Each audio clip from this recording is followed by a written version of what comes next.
My name is Christina Crook, and I am the author of The Joy of Missing Out.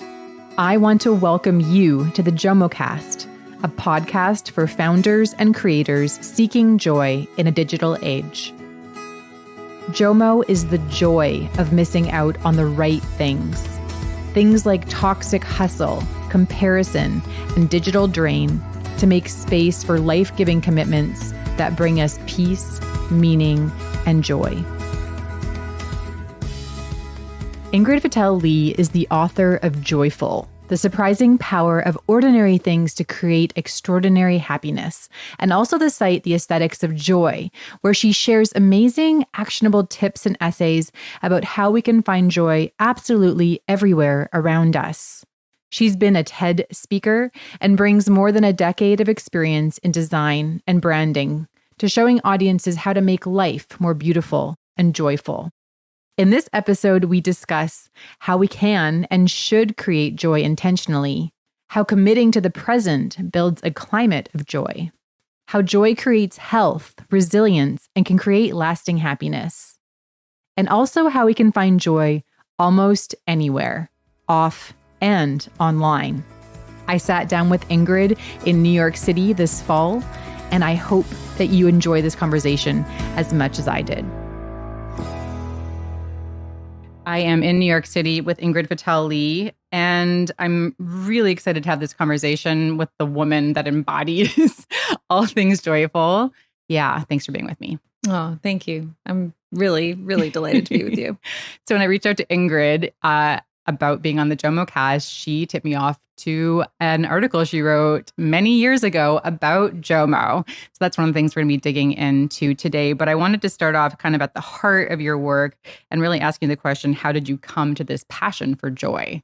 Yeah, it's a good question because I didn't start out studying joy. I started out studying design. I'm a designer by background, and it was when I was in my first year of graduate school studying industrial design when a professor made an offhand comment. He was looking at my work. It was a review where you lay out all your work that you made over the course of the semester, and all the professors, you have a panel of professors that comes and looks at it and gives you their unfiltered feedback.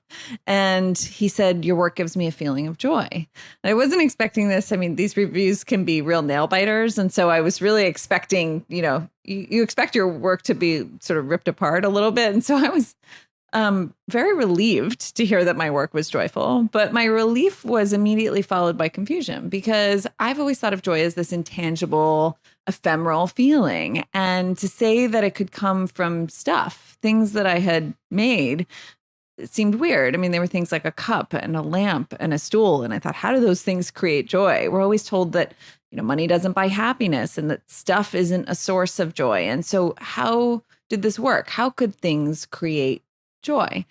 And this question, the professors couldn't answer it.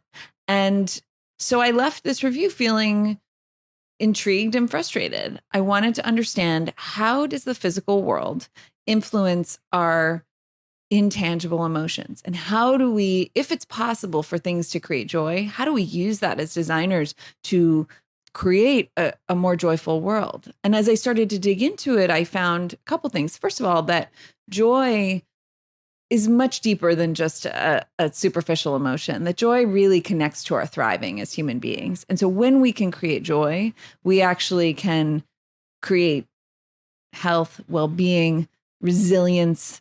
It can spark our mental performance. It improves our memory and our cognition. So there's so many things that joy can influence in our lives, and that there are actually ways to design joy that are universal, that actually stimulate joy wherever we go, in any ethnicity, across genders, across the spectrum of age, that there are reliable things that we can look at that elicit that feeling of joy. Two things immediately come to mind. The word flourishing, which you get into in Joyful, and I'm going to read out a quote where you talk about that. And also the fact that it's so empowering because there's actually things you can do about it. I think when I first started thinking about joy and I hadn't encountered your work yet, I would have thought, it is a very ephemeral thing. How on earth could we actually build this in, right? It's something that you need to grab for and hope that it comes your way. But you teach how people can actually action on that. And I think that's why people are so drawn to your work. That's why I'm drawn to your work. Oh, thank you for that. Yeah. I mean, for me, that is the crux of it, that joy isn't just something we have to find. And I can show people how to spot and notice more joy. And that's a big part of it. But at the root of it, joy isn't just something we have to find. It's something we can create, and we can create it for ourselves and we can create it for others. And once we know that, I think we're much less vulnerable to the up and down swings of emotion. It's not to say that we're not going to have bad days and we're not going to feel down sometimes. That's just human and that's just natural. But knowing that we can actually design more joy into our lives, I think it's very liberating. Super liberating. So how has your relationship with joy grown and changed over the years? So it's been 10 years since I first started studying this.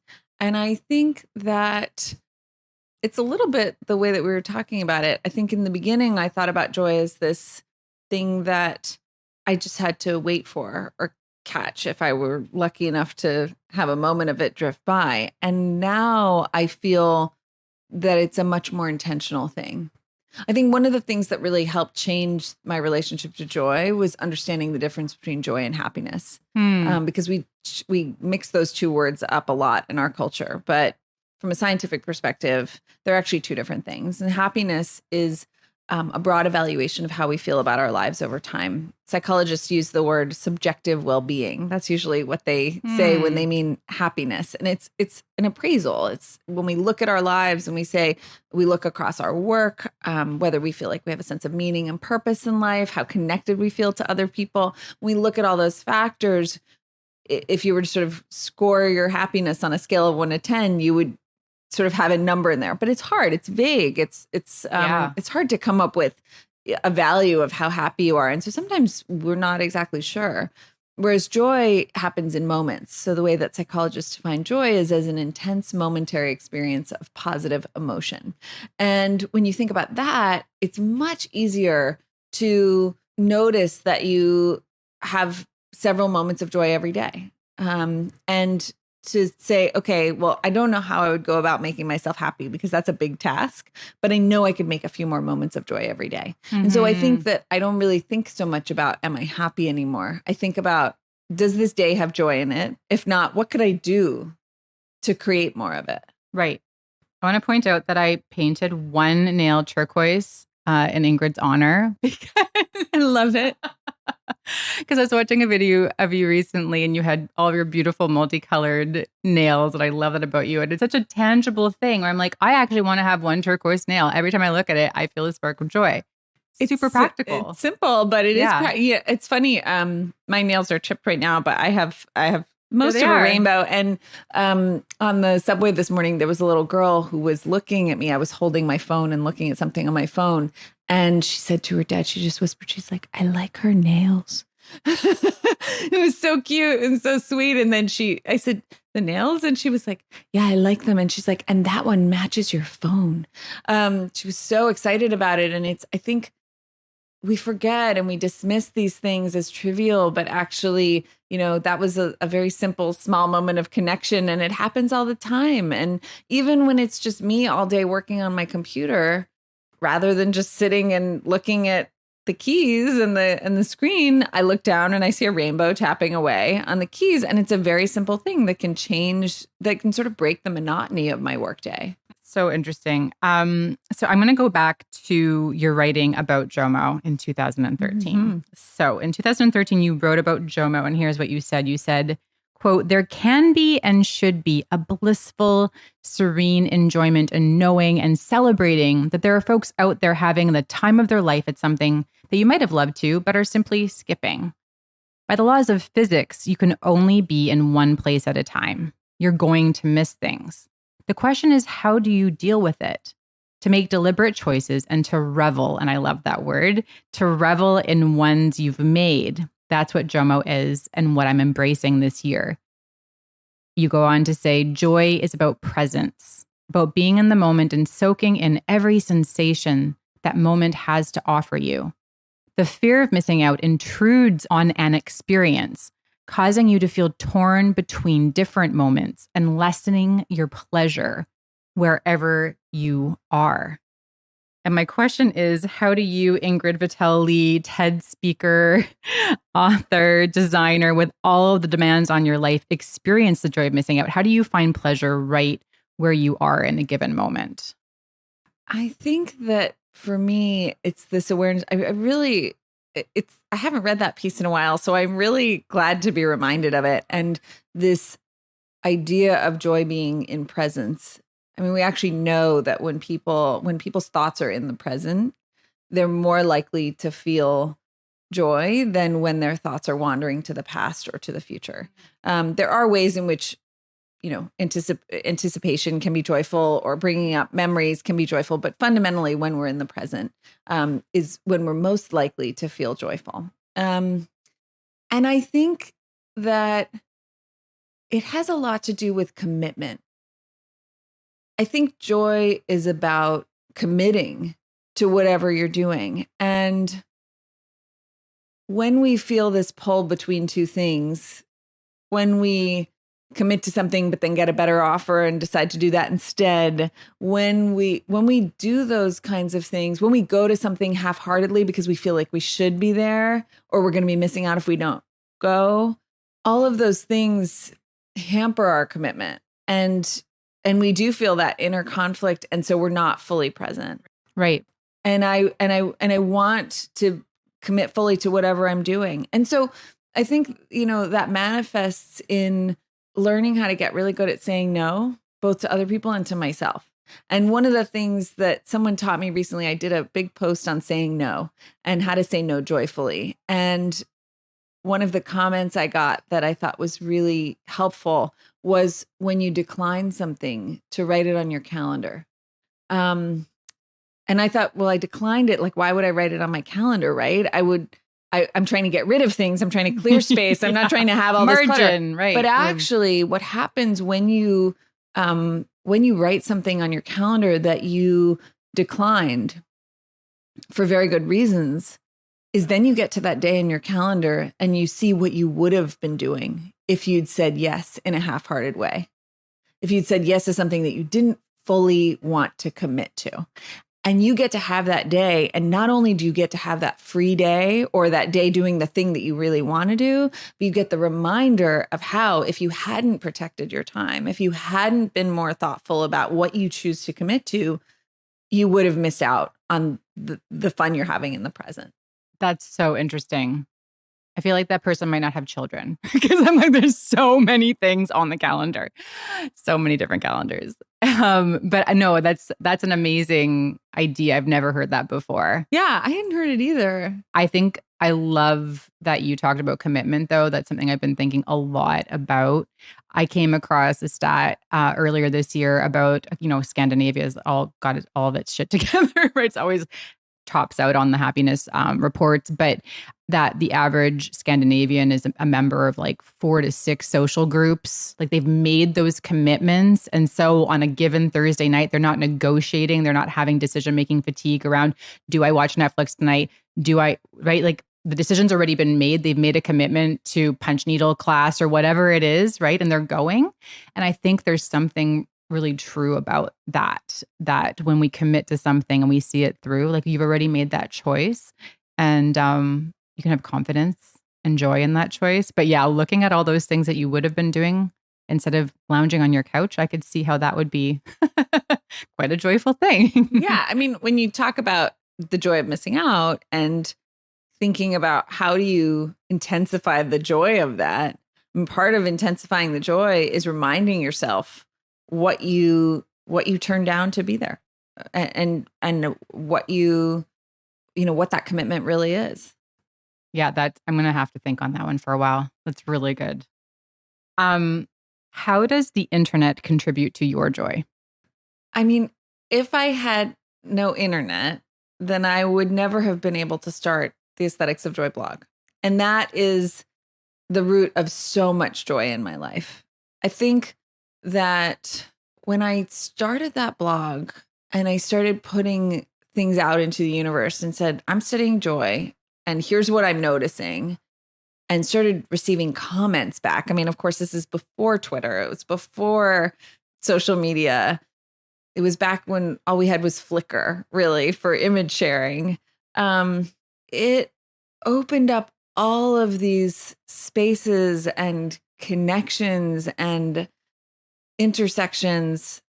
So much of my work was made possible because of that. And I'm someone who my work and my life bleed together, because when you write about joy, I mean, I often thank my younger self for choosing to study joy, because it began as a research project, but all that research influenced my life. And so I've made so many friends because of the blog and now through social. I think from a scientific perspective, I now understand some of the things that happened there, right? One of the things that was happening and continues to happen is that when we share joy, our joy intensifies. And so a blog or social, these are mechanisms for sharing joy. I think they've been turned into many other things, but the original root purpose of a service like Instagram, for example, is I saw something, it brought me joy, it made me smile, it lifted my spirits, and I wanted to share it with you. I wanted to share it with some other people so that they could experience that joy too. And so that's one thing that happens. The other thing is that when others celebrate that joy with us, it intensifies that joy even further. So there's one piece of joy we get just from sharing, even if people don't really respond. But there's another thing that happens when that joy is reflected back at us.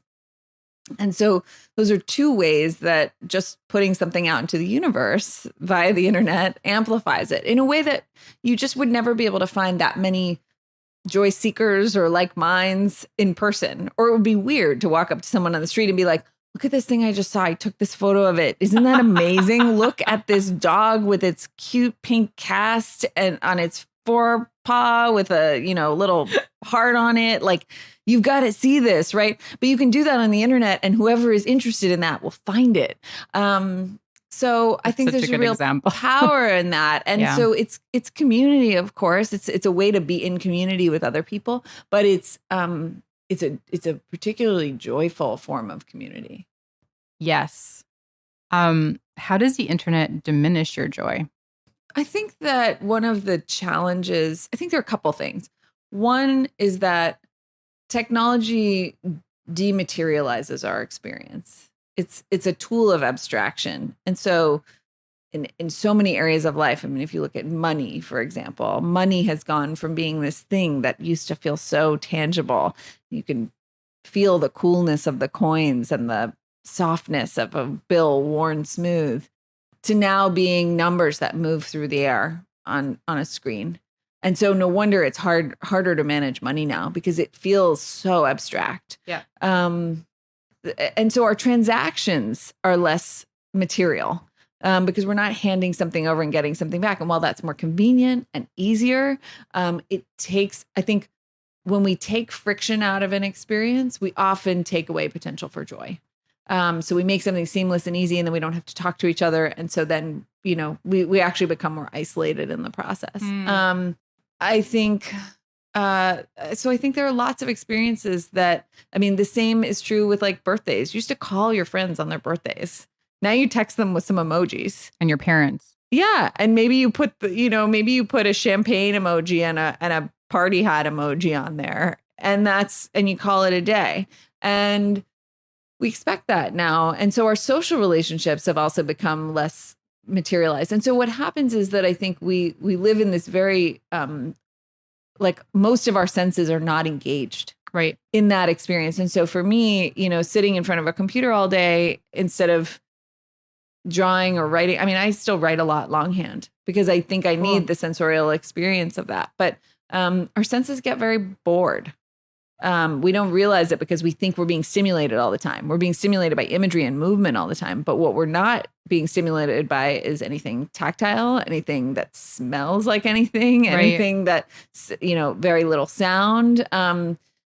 So we miss out on a lot of sensations. So I think that's one way that the internet diminishes my joy. I think the other thing is, of course, comparison, that you have ready comparisons available at all times. And so, I was talking about this recently with Erin Jang, who's an illustrator and art director. And one of the things that she said is that when she's feeling like in a creative rut or whatever, the first thing she does is she gets off social media.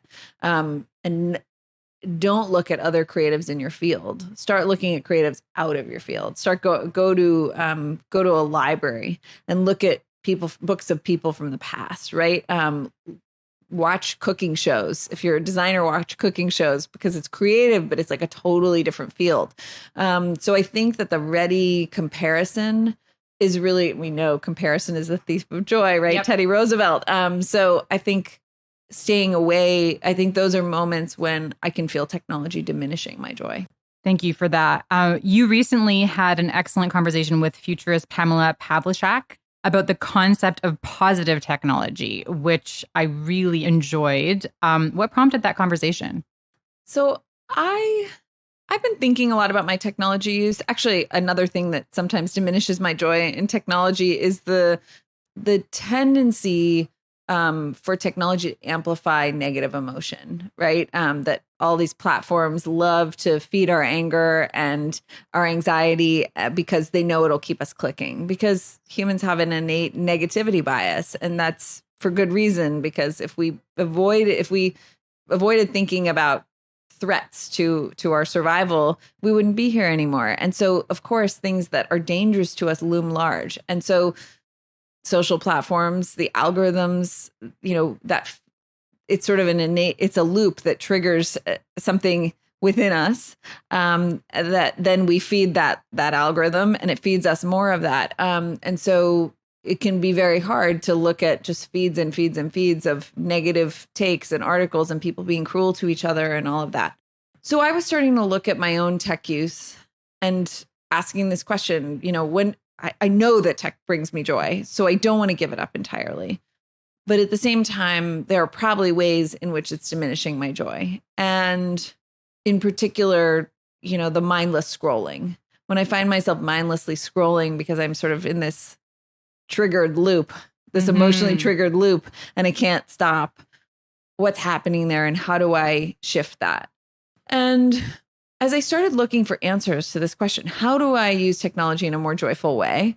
I found that almost all the answers were basically stop using technology.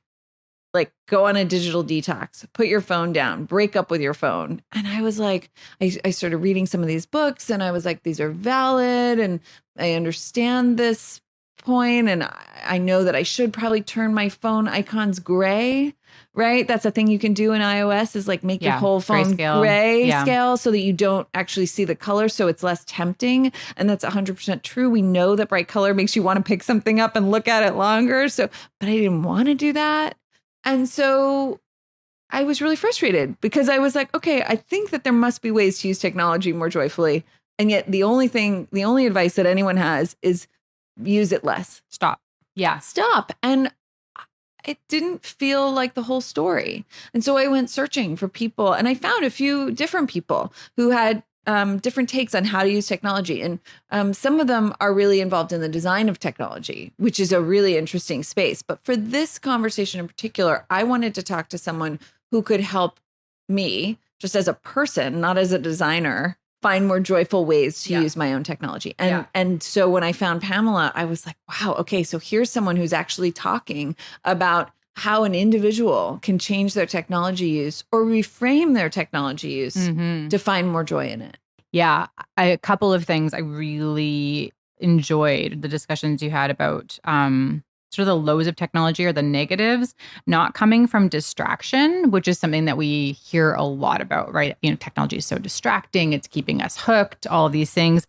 But you guys spoke about it not coming from distraction, but about coming from distortion. I found that incredibly interesting. Particularly, she talked about, the distortion of our views of ourself, of our relationships, and also our interests, like the things we actually love. Could you speak a little bit about that? Sure. I mean, I think yes, you're right. Distraction is the boogeyman. And for good reason, right? I mean, we know that technology platforms have designed their products to be addictive. And they tap into uncertain reward loops, which is a again, one of those innate tendencies we have that when we get uncertain rewards, when we open the app and sometimes there's a little, red signal that we have likes and and sometimes there isn't, that's more satisfying to us. So we know that they use those devices.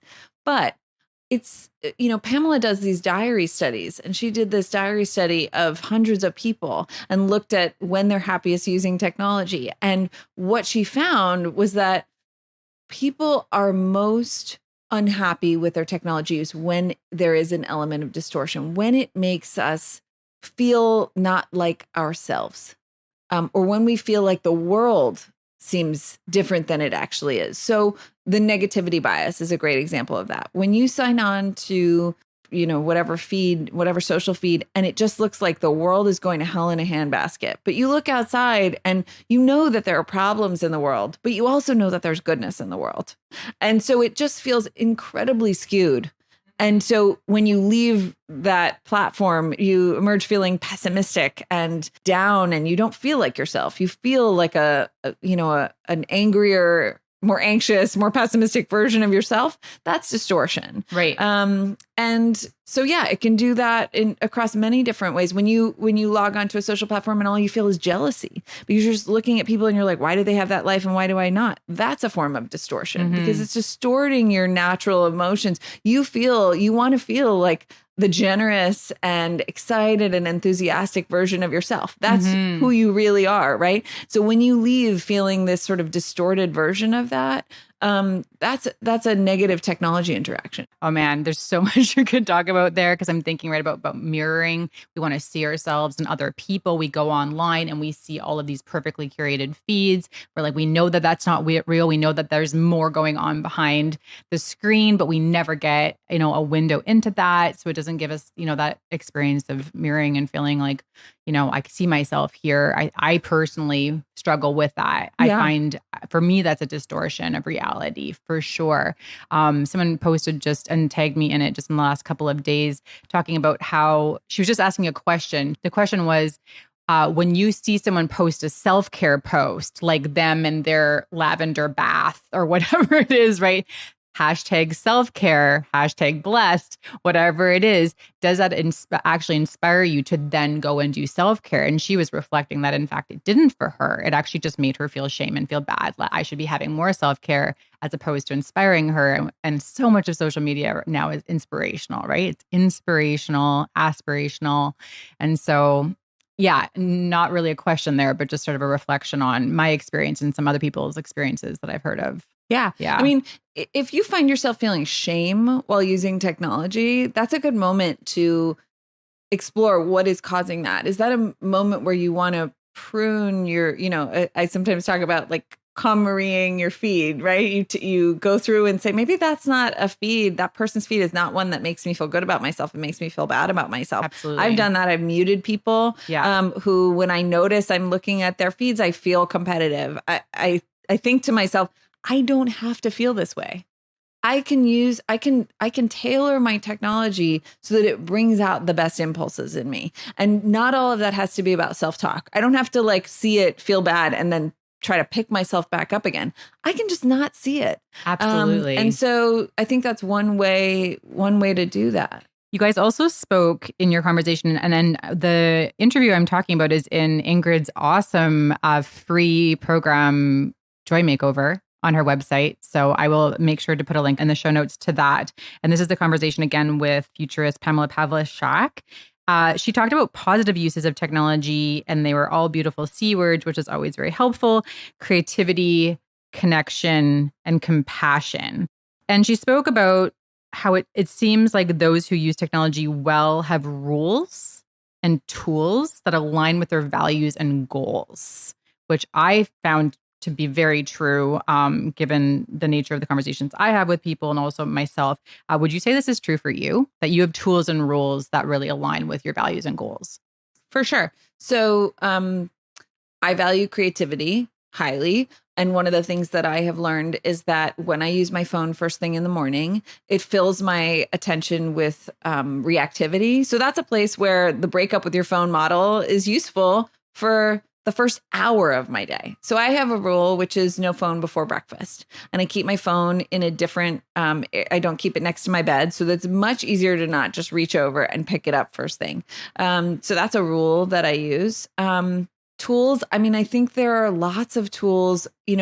What I've noticed is that when I think of my phone or my computer as a device to achieve something that I want to achieve in the world, it tends to be a much more joyful use of technology.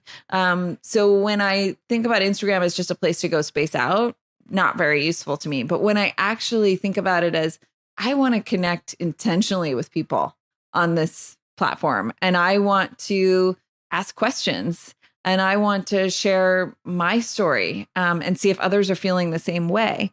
When I use it in that way, it feels like a very valuable use of time. I don't regret the time I spend there.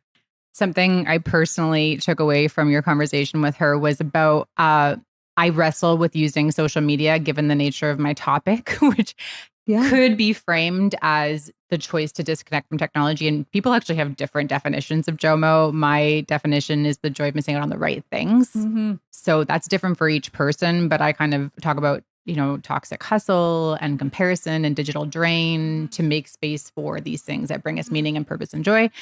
You guys were talking about social media, and oftentimes with social media, I have framed it or come to it as a means to an end, not as something that I could think of as creative. But you guys were talking about how we can go into those spaces. And if you frame it as I can actually be creative here, super empowering and joyful. And so I actually have taken back over my social media accounts in the last week for practical reasons, but also because I felt really empowered by that. This actually can be an expression of who I am, and it doesn't have to be just something to kind of get through. It's not a throwaway. You guys were talking about how we can think about it as just a throwaway, right? Because it changes so quickly. So a great example of that reframing is, I mean, I really love editing photos. And when I first started doing it, it took me a really long time, and I would look at a photo and it would take me so long to know if it was right. And I started trying to learn this. I mean, I took a photography class years ago. I took photography in college, but even so, I didn't feel like my eye had fully, like, you need just repetition to learn something. Right. And to feel good and confident at it. And the phone, what's so different than working with a camera, right, is that it's so fast to shoot a photo, pull it into a photo editing app and edit it. And it's very satisfying to look back over the last, let's say 4 years and see how fast it is now when I pull a photo in, and how immediately I know whether it looks right or wrong. To me, to my eye. So I have a sense of whether a photo is what I want it to be. That's an incredibly creative thing. And to know that all happened because every day I'm out there editing photos that I put on my social media, that's a skill that I can take away. And if I want to use that in an artful way, if I want to use that, I mean, there are all different ways that I can use that skill, that tuning of my eye. So there are lots of things like that where when we look at the one-off action, we're like, oh, I'm just editing a photo, I'm just throwing it up on social media.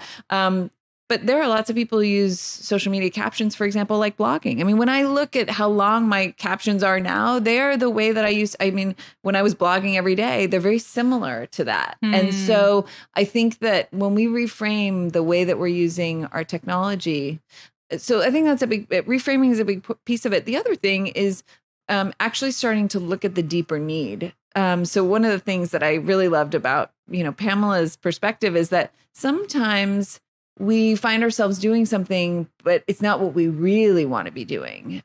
So I open Twitter because I want information. I want to read articles. I want to be inspired. But actually, I would be better off if I opened Libby, which is an app that lets you borrow audiobooks from the library, and filled my time with that, because I would be satisfying the same need. So often now I'll look at what is the need? When I opened my phone and I was looking for something, what was the need? And is there a deeper craving under there that I can satisfy? Yeah. I have these 3 questions I encourage people to ask, which is, what am I doing? Who is it for? To what end? Just right. What am I doing? What am I doing here? Who is it for? And what is the ultimate purpose? This is a great example with Libby. I want to be informed. Is there a better way to be informed? Is there even a more joyful way to be informed? Exactly. Yeah. Yeah. And so I've started, what you do is you put yourself on the wait list. If there's a book that you want that's in high demand, you put yourself on the wait list. It ties to your local library card. And then when that book is ready, it gives you a little alert. And often, it'll happen when I'm traveling and I'm like, oh, great. Now, as I walk through the airport, I get to listen to a book instead of like standing there, walking around, scrolling Twitter and bumping into things, right? It's a much better way to use that time. But we often don't think about it because we have these habitual ways of using our phones. If we can start to understand the deeper craving, same thing with like, often I realized when I was writing my book and I was working home alone all the time, I would open up social media to feel connected to people. And I started realizing if I could just schedule like phone calls with friends, just be like, hey, let's talk once a week, or, I'll send you a text. That's a much more satisfying connection. But I didn't realize, because the reflexive behavior of opening the phone was so ingrained, I didn't realize why I was really doing it. Right. You were craving actual connection. Yeah. It's amazing how quickly that's satisfied too by a 5-minute conversation. Totally. Where it won't be satisfied in a 45-minute scroll. Exactly. It's actually more efficient. Exactly. But it's like we have these low pressure, passive ways of achieving things. It kind of goes to something that I know Laura Vanderkam, who's a time and productivity expert, often talks about, which is this idea of effortful fun. That not all fun is we think of our leisure time and we think, oh, I'm just going to finally crash out with some Netflix. But actually, a lot of the things that form our best memories take a little bit more effort. They take a little planning. They take researching the new restaurant, or they take, buying tickets for a show. Those are the things that are going to make your time more memorable, because when you spend hours watching Netflix, what happens in your brain is it does this weird thing where it actually like condenses all of those hours spent watching Netflix into like 1 hour in your memory, because it's more efficient. Your brain doesn't have to, nothing changed. Nothing was different. So your brain just records them as 1 hour. So when you look back at your time, it's like, where did all my time go? Well, your brain condensed it. Like, it's like a defragmented hard drive. Literally, it just like squished it down and was like, okay, we can just file this away as 1 hour. So if you make a little bit more effort, you plan some more effortful, fun things in your life, your time ends up actually feeling more abundant. Wow. The whole idea around expanding time is something that I'm very fascinated by. So we could go way down that, but I want to dig a little bit into your book. When did Joyful come out? Came out last September. So September 2018. That's not too long. It's been a year. Yeah. Just a year. Congratulations. Thank you. Okay. So in Joyful, you share a Mark Twain quote that says, "Grief takes care of itself, but to get the full value of a joy, you must have someone to divide it with. Celebrating together," that's the end of the quote. And then you write, "celebrating together propels the joy of a happy moment even higher." You go on to write, "What is it about the physical experience of rejoicing with others that smooths out the rough edges of life in a community? And how can we use aesthetics of celebration to cultivate more shared joy in our daily lives?" I'm going to back up a little bit into a previous, I'm kind of reading it out of order, but I want to get to this point that you make at the end about our virtual experience. "In the crushing of balancing work and family life, and with this simulacrum," I've never heard that word before, but it's a good word. Is that how you say it? Simulacrum, I think. Simulacrum. I think. Of connection provided by social media. And I'm going to assume that means that like we're all happening simultaneously. Is that correct? I think what I'm saying there is that it's the appearance. It's like the outward appearance of that, as opposed to the actual felt experience of it. Okay. Thank you for clarifying that. Sure. "It's easy for people to let opportunities for celebration slip by unheeded. I can't help but wonder what we are losing when we cede these moments of celebration to the virtual world." And my question for you is, how do you think we can reclaim those moments of celebration?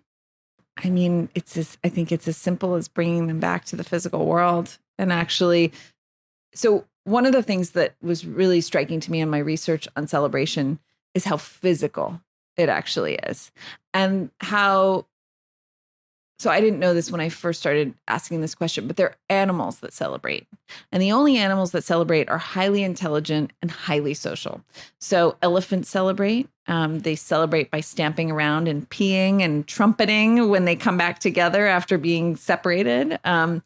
Wolves celebrate. They howl together after a hunt. And chimps are, of course, our closest relative, chimpanzees. They celebrate. They celebrate by hooting and hollering. And one of the really interesting things that happens after a chimpanzee celebration, and we know this because we see it in captivity. And so Frans de Waal, who's a really incredible ethologist, has observed these behaviors where caretakers will bring a bunch of a favored food to the chimp's enclosure, and the first chimpanzee that spots this will start hooting and hollering, and the others start hooting as well. And so everyone's hooting all at once.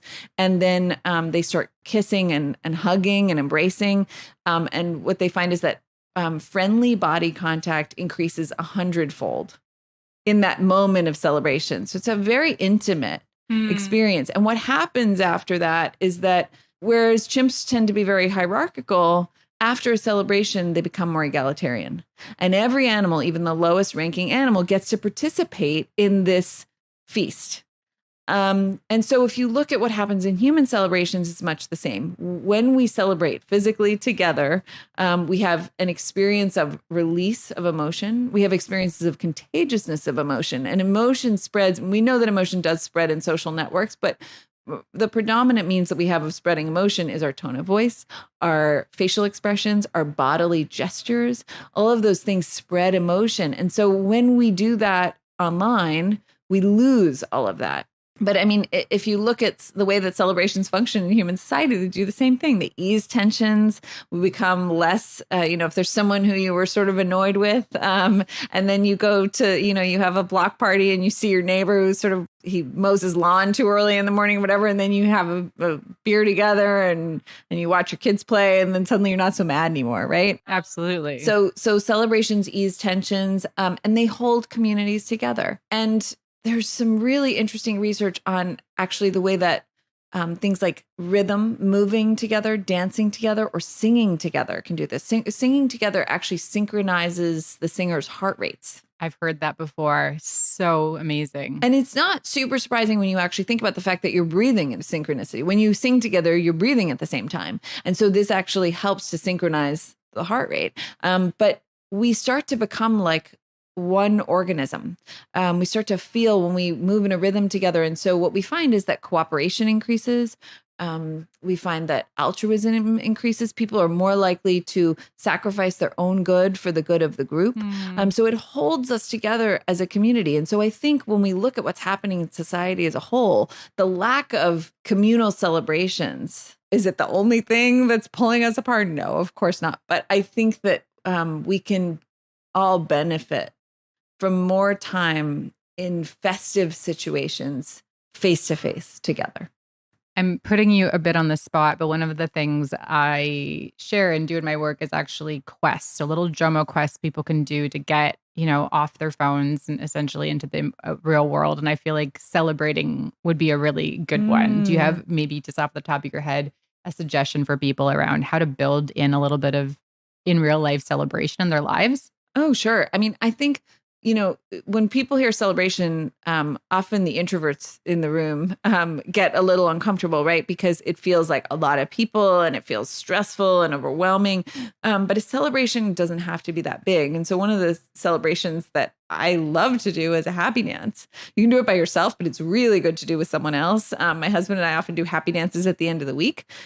Friday night happy dance. We made it to the end of the week. We do it together, and it feels really good. And it is a moment of, rhythmic connection because you're dancing around and you're, either you put on a song you love or you just, I don't know, do a silly little dance, but it really helps. Do you have a favorite song? What's your go-to? Right now it's Lizzo. Yeah. That's like the go-to happy dance song. But this is really funny. It's not a happy dance song, but it's sort of it's like the old Mario Brothers theme song. Yeah, of course I do. It's kind of hard to do a happy dance to it, but it's a really good, like, mood lifter upper. So sometimes I will find myself singing that, or I will sing it aloud and my husband will hear me doing it. Because it's just, I know exactly what you're talking about. I do it sometimes and my kids think I'm nuts. Yeah. And what's funny is, there's the part where he goes into the underworld and it goes like do do do do do do do do do do do. And that's like when things are not going well. It's like I hear that song and then I'm like, no, we got to get back up to the like do do do do do do, because you always comes back up again, So it's sort of a reminder for me that like sometimes you go down into that space, but you always come back up again. And so that's like that's like a very silly but helpful theme song in my life. I'm so happy that you brought that up. off the topic of celebration, but it is a way that technology brings me joy. Yes. Okay. I want to kind of start rounding out our conversation today by reading a little bit near the end of your book. And I'm just going to dig right in. So you write in Joyful, given only the most basic elements and time, nature will reclaim any space in which humans have lost interest, filling it up with a luxurious assembly of flora and fauna. And there's more there, but I'm just going to leave it at that. This aesthetic reminds us that nothing is irredeemable in this world, nothing so ruined that it is ever beyond hope. In renewal, we find perhaps the clearest expression of a truth that underlies all of the aesthetics in this book, that the drive toward joy is synonymous with the drive toward life. From that first revelation of the ancestral link between bright color and ripeness to the simplicity of the S-curve, this correlation has held true. Joy evolved for the express purpose of helping to steer us toward conditions that would encourage us to flourish. It is our inner guide to the things that animate, stimulate, and sustain us. Put more simply, joy is what makes life worth living. I just mostly want to say that I couldn't agree more. It's why I've committed myself to the pursuit of understanding how joy can sustain us, how we flourish in a world pulling us in 1,000 directions. We're all going to live with technology for the rest of our lives, but I truly believe that we get to decide how. So Ingrid, I want to thank you for your research and for your writing, for your passion, for what brings life, joy, and for sharing that with us today. Thank you for this, and thank you for your work. And it's a real joy to have this conversation. Well, thank you for listening. You can learn more about our guests in the show notes and by visiting JOMOCast.com. The JOMOCast is edited and produced by Thomas J. Inge, musician and composer by day, podcast ninja by night. The JOMOCast is listener supported. Sign up as a patron at patreon.com/JOMOCast, and you'll get access to bonus episodes with myself and digital sociologist Jess Puriam, and a handwritten welcome note in the mail from me, because here at JOMO, we believe in the power of the tangible. You'll even get a shout out on the podcast. Patreon support makes the JOMOcast possible. That link again is patreon.com/JOMOcast. Don't forget to subscribe to JOMOcast with your provider of choice. And if you loved this episode, leave us a 5-star review. Want more JOMO? Patreon members meet online monthly to digital detox our devices and experience JOMO online and off. Sign up to become a JOMO member at patreon.com/experience JOMO for support like this and so much more. I'm your host, Christina Crook. Thanks for listening, and may you always miss out on the right things.